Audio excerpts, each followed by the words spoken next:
आज मैं ऐसे पेरेंट्स से बात कर रहा हूं जिनके बच्चे या तो इस बार क्लास 6th स्टैंडर्ड में गए हैं या फिर क्लास 9th स्टैंडर्ड में गए हैं। Hi everyone, welcome you all to this video. My name is Digambar Mishra and you are watching my channel mathematics by D Mishra, जहां पर आपको गणित सिखाने के अलावा सीबीएसई के लेटेस्ट इंफॉर्मेशन भी दिए जाते हैं और जो भी अपडेट्स आते हैं वो टाइम टू टाइम आपको दिए जाते हैं। तो आज मैं ऐसे पेरेंट्स से बात कर रहा हूं जिनके बच्चे सबसे पहले तो सीबीएसई स्कूल में पढ़ रहे हों और उनके बच्चे इस बार 5 से प्रमोट होकर के क्लास 6 में गए हैं या फिर 8 से प्रमोट होकर के क्लास 9 में गए हैं। तो सबसे पहले हम बात कर लेते हैं ऐसे बच्चों का जो क्लास 8 से प्रमोट होकर के 9 में गए हैं और उनको इस बार जो है वो थोड़ी सी कंफ्यूजन है, क्योंकि पहले क्या होता था ना, मैथ्स में बेसिक और स्टैंडर्ड दो तरह का मैथ्स होता था। तो जो बच्चे मैथ्स में थोड़ा वीक होते थे या फिर उनका माइंड सेटअप कुछ ऐसा था कि हमें आगे मैथ्स नहीं लेना है, यानी कि क्लास 11 में मुझे मैथ्स नहीं पढ़ना है, तो ऐसे बच्चे बेसिक लेते थे और बाकी सारे बच्चे स्टैंडर्ड मैथ्स लेकर के पढ़ते थे, जिन्हें या तो मैथ्स पसंद है या फिर आगे मैथ्स को पढ़ना है, उनका साइंस लेकर के पढ़ना है जिसमें मैथ्स उनको चाहिए। इस बार से सीबीएसई ने नए नियमों के तहत बदलाव ये किया है कि बेसिक मैथ्स और स्टैंडर्ड मैथ्स अब हट गया। अब स्टैंडर्ड मैथ्स जो है, वो जो नॉर्मल मैथ्स है, वो सब बच्चों के लिए ही होगा, यानी कि आपको मैथ्स पढ़ना है।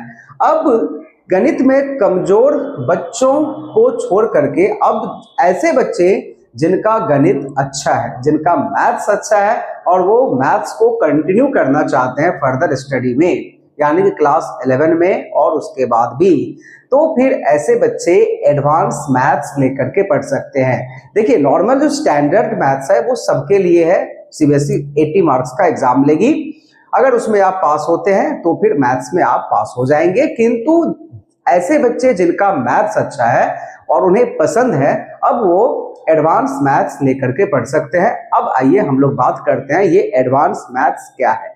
एडवांस मैथ्स में मैथ्स का जो टॉपिक है, चैप्टर्स है, सिलेबस है, सब कुछ सेम ही रहने वाला है। बस अब आपको क्या करना है, जो high order thinking based question होते हैं वो हर एक चैप्टर का आपको करना है। और अब तो इसका जो डिफरेंट बुक्स है वो एनसीईआरटी भी रिलीज करेगी और जो बाकी के पब्लिशर्स हैं वो भी रिलीज करेंगे, मार्केट में आपको मिलनी शुरू हो जाएगी महीने 2 महीने में। तो इसमें होगा क्या, जो हॉट्स क्वेश्चंस होते हैं, high order thinking based question, वो आपको एडवांस मैथ्स में पढ़ाए जाएंगे, राइट। अब आइए, एडवांस मैथ्स तो हो गया।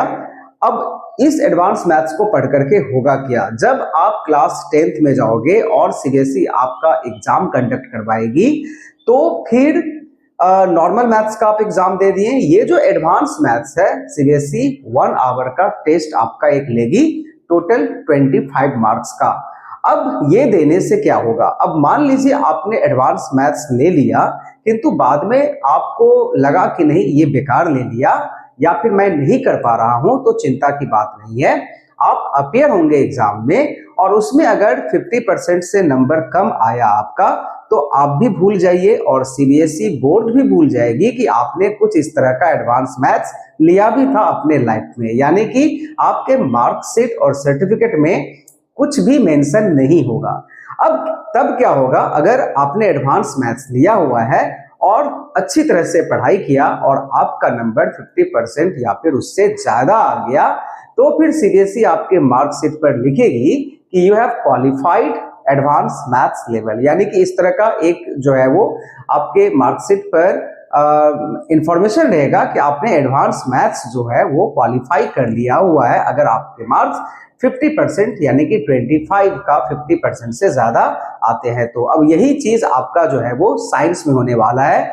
यही 2 बदलाव है, बाकी जो टेक्स्ट बुक में बदलाव है, जो सिलेबस में है, जो मैथ्स के चैप्टर में, उसका अलग वीडियो बना हुआ है, यू कैन गो थ्रू अगर आपको डिटेल में जानना है तो। अब आइए हम ऐसे पेरेंट्स से बात करेंगे जिनके बच्चे जो है वो सीबीएसई में हैं और क्लास 5 से प्रमोट होकर 6th स्टैंडर्ड में गए हुए हैं। तो सबसे पहले आप ये सर्कुलर देखिए जो यहाँ पर डिस्प्ले होकर के रखा हुआ है। तो इसमें जो है वो सीबीएसई ने क्या बदलाव किया, आइए मैं आपको बताता हूँ, राइट। तो सबसे पहले जो इसमें बदलाव है वो आप देखिए R1, R2 एंड R3। तो आज मैं आपको डिटेल में समझाऊंगा R1, R2, R3 आखिरकार ये क्या है। तो अभी तक जो सीबीएसई बोर्ड में परीक्षाएं लेती थी उसमें दो ही लैंग्वेज होते थे, एक आपका फर्स्ट लैंग्वेज और दूसरा सेकंड लैंग्वेज, राइट। किंतु अब सीबीएसई 3 लैंग्वेजेस का परीक्षा जो है वो बोर्ड में लेगी, यानी कि क्लास 10th स्टैंडर्ड में लेगी। जब आपके बच्चों को स्कूलों में थर्ड लैंग्वेज ऑप्ट करने के लिए कहा जाता था तो बड़े ही कैजुअली आप थर्ड लैंग्वेज ऑप्ट करके और जस्ट इसको किसी तरह से पढ़ लेना है और ऐसे करके जो है वो 8th तक आप जो है वो निकाल लेते थे, क्योंकि आपका माइंड सेटअप या फिर बच्चों का भी माइंड सेटअप ऐसा था कि बोर्ड में तो परीक्षा हमें देना नहीं। बट ऐसे में होता क्या था, बच्चे उस लैंग्वेज को अच्छी तरह से सीख नहीं पाते थे, क्योंकि उनका ध्यान, उनका माइंड सेटअप कुछ ऐसा ही रहता था कि हमें तो इस लैंग्वेज को खाली 8th तक पढ़ना है, उसके बाद 9 और 10 में तो ये लैंग्वेज हमारा रहेगा ही नहीं। किंतु अब आप ऐसा नहीं कर पाओगे, क्योंकि सीबीएसई क्लास 10th में इसका परीक्षा लेगी और इस परीक्षा में आपको पास भी होना पड़ेगा, करेक्ट। अब आइए ये R1, R2, R3 क्या है हम लोग डिटेल में समझते हैं। तो मैंने इसको पढ़ लिया है, मैं जो इसका जो समरी है वही आपसे डिस्कस करूंगा। तो सबसे पहले तो इसमें देखिए R1 जो है ये अभी जो है वो क्लास 6 में होगा। अब ये जो 3 लैंग्वेज का कॉन्सेप्ट है अभी सिर्फ 6 में होगा, ये बात आप एकदम, इसमें कोई भी कंफ्यूज होने की जरूरत नहीं है। जो बच्चे इस बार 6 में गए हैं उन्हीं के लिए ये R1, R2, R3 जो है वो क्लास 10 में होगा। जो इस बार 7, 8, 9 या फिर 10 में है आपको इसकी चिंता करने की जरूरत नहीं है, पुराने सिस्टम में ही आप जो है वो जाइए और 8 तक पढ़ करके आपका थर्ड लैंग्वेज हट जाने वाला है। किंतु जो बच्चे क्लास 6 में है ना, अब उनके ऊपर जो है वो ये होएगा। तो देखिए फर्स्ट लैंग्वेज मतलब R1 क्या है, R1 लेवल में आपको जो लैंग्वेजेस पढ़ने हैं वो हिंदी, इंग्लिश, उर्दू, कन्नड़, यानी कि ये 4 लैंग्वेजेस हैं जिसमें से आपको सेलेक्ट करना होगा R1 लेवल पर। आप या तो हिंदी ले सकते हैं, इंग्लिश ले सकते हैं, उर्दू ले सकते हैं या फिर कन्नड़ ले सकते हैं। ये 4 लैंग्वेज में से ही आपको R1 सेलेक्ट करना पड़ेगा। अब R2 लेवल में जो है वो बाकी का जो 43 यानी कि टोटल 44 लैंग्वेजेस हैं, ये लैंग्वेज क्या है ये भी मैं आपको बताऊंगा। जो 44 लैंग्वेजेस में से एक लैंग्वेज आपने R1 रख लिया। अब जो बाकी के 43 लैंग्वेजेस बच गए उसमें से कोई भी एक लैंग्वेज आप R2 में रख सकते हैं और कोई भी एक लैंग्वेज जिसे आपने R1 या R2 में नहीं लिया हुआ है उसे R3 लेवल में रख सकते हैं, जो 44 लैंग्वेजेस आपके पास है। अब इसमें एक जो बात है सबसे इंपॉर्टेंट वो आपको जानकारी होना चाहिए कि इंग्लिश को फॉरेन लैंग्वेज के लिस्ट में डाल दिया गया है और सीबीएसई ने ये कंपलसरी कर दिया है कि आप एक ही फॉरेन लैंग्वेज को पढ़ सकते हैं, 2 इंडियन लैंग्वेजेस आपको पढ़ने पड़ेंगे। यानी कि इसको इस तरह से समझते हैं कि अगर आप इंग्लिश मीडियम स्कूल में पढ़ रहे हो और आपका first language English already by default आपका हो ही चुका है और सेकंड लैंग्वेज आपने कुछ हिंदी, बंगाली कुछ आपने सेलेक्ट कर लिया है, थर्ड लैंग्वेज जो है वो अब आपका फ्रेंच, जर्मन, जो भी फॉरेन लैंग्वेजेस हैं वो आप नहीं रख पाओगे।